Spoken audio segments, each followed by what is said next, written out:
تو کیا نعرہ حیدری یا علی مدد کہنے سے شرک ہوتا ہے؟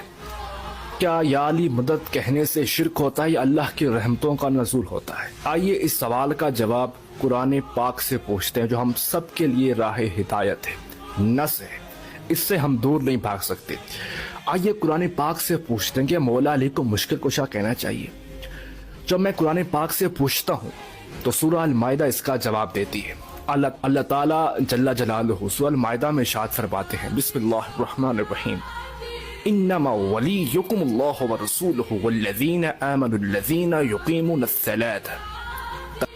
اے ایمان والو، تمہارا مددگار اللہ ہے، اس کا رسول ہے، اور وہ اہل ایمان جو رکوع کی حالت میں اللہ کی مخلوق کی مدد کرتے ہیں، زکوٰۃ دیتے ہیں۔ اب پہلی بات اللہ مددگار، دوسری بات رسول مددگار، اور تیسری بات وہ اہل ایمان جو رکوع کی حالت میں اللہ کی مخلوق کی مدد کرتے ہیں۔ اس بات پہ تھوڑا پردہ ہے۔ اب آئیے تاریخ کے کتب سے پوچھتے ہیں کہ وہ کون تھا جس نے رکوع کی حالت میں مدد کی تھی، اور قرآن کہہ رہا ہے کہ وہ تمہارا مددگار ہے۔ ہم جب تاریخ سے پوچھتے ہیں تو تاریخ ہمیں 1400 سال پہلے والے دور میں لے چلتی ہے، اور کہتے ہیں کہ میرے ساتھ عرب کی سرزمین پہ چلو۔ جب عرب کی سرزمین پہ پہنچتے ہیں تو وہاں ہمیں ایک کچی مسجد میں لے چلتی ہے۔ ہم جب وہاں پہنچتے ہیں تو صحابہ نماز پڑھ رہے ہوتے ہیں۔ نماز جب وہ پڑھ رہے ہوتے ہیں تو ایک فقیر اللہ کے گھر کے باہر آتا ہے، مسجد اللہ کا گھر ہے، اور وہ صدا دیتا ہے، کوئی ہے جو میری مدد کرے؟ خاموشی، صحابہ نماز پڑھیں۔ دوسری مرتبہ پھر کہتا ہے کوئی ہے جو میری مدد کرے؟ خاموشی۔ تیسری مرتبہ کہتا ہے اے خدا، میں تیرے گھر سے خالی جا رہا ہوں۔ جب وہ تیسری مرتبہ کہتا ہے تو ایک نورانی چہرے والا وہ رکوع کی حالت میں جاتے ہیں، اپنے ہاتھ سے انگوٹھی اتارتے ہیں، اس فقیر کو پھینک دیتے ہیں۔ وہ فقیر انگوٹھی اٹھا کے خوش ہو کے واپس جاتا ہے۔ جب جا رہا ہوتا ہے تو اس کی ملاقات آقا دو جہاں نور مجسم سید عالم حضور سے ہوتی ہے۔ تو حضور اس سے پوچھتے ہیں کہ انگوٹھی تم نے کس نے دی؟ تو کہتا ہے کہ مسجد میں گیا تو ایک نورانی چہرے والا اس نے دی۔ اس میں جب یہ عمل ہوا نا، اتنی ہی دیر میں اللہ کا فیصلہ زمین پہ اترا، قرآن کی آیت اتری۔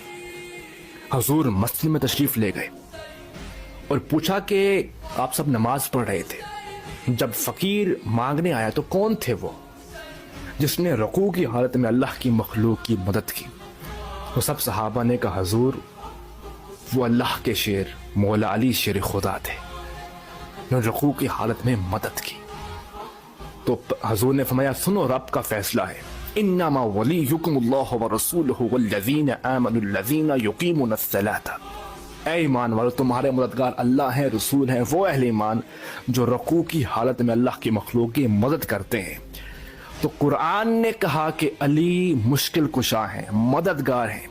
اگر تو ہم نے قرآن سے پوچھا، نہ ہم نے کہا نہ کسی اور نے کہا، علی وہ ہستی ہے جس کو قرآن نے مددگار کہا، مشکل کشا کہا۔ تو دودھ کا دودھ، پانی کا پانی ہو گیا۔ اب قرآن کی نص آ گئی، سے کوئی نہیں بھاگ سکتا۔ اگر کوئی یہ کہے کہ ولی سے مراد دوستی ہے تو ہرگز نہیں۔